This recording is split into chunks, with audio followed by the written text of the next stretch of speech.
So kind of a nuanced take there. So do you agree with this thesis from Oxford Economics, at least about the second half of the year, that we could see a rally? And I also want to ask you, is tech going to still maintain leadership? I know you're looking at the NASDAQ 100 and the fact that it's actually trading below its 200-day moving average.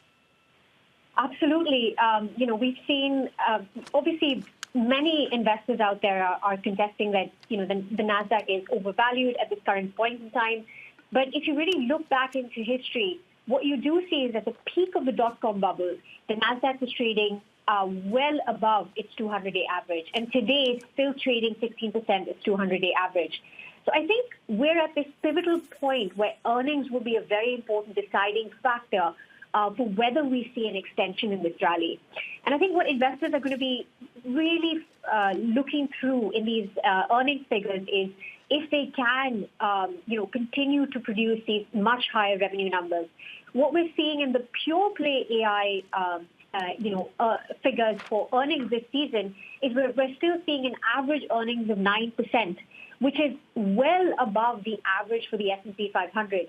And, in this growth scarce environment where we are entering a slowdown, investors are very hungry for growth opportunities. And hence, if we do see that play out, that will, provide that extension in the rally. All right. So this is Worldwide Exchange. We talk a lot about the U.S., but we also do look at international markets. You're looking at Japan. Where are you seeing the opportunities there? Well, we've been looking at Japan over the last 6 months, and we have been quite bullish on Japan. But we were taken aback when the Tokyo Stock Exchange actually came in and introduced, a complete overhaul on their corporate governance rules. They've written out to more than 3,000 companies telling them that you need to, come up with a plan, bring up your price-to-book ratio, and if you don't, you actually have the chance of being kicked out. So we are seeing companies respond to that. We are seeing, that well-known myth that Japanese corporates do not compensate investors being dispelled.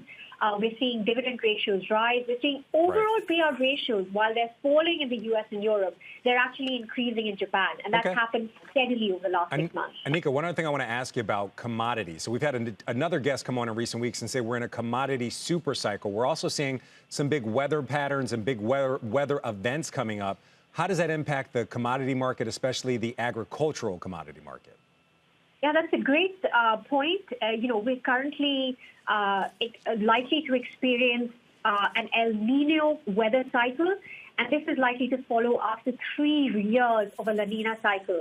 So what that means is, the eastern parts of the globe are likely to experience lower than expected rainfall, whereas, the western hemisphere, the southwestern hemisphere is likely to see above average rainfall.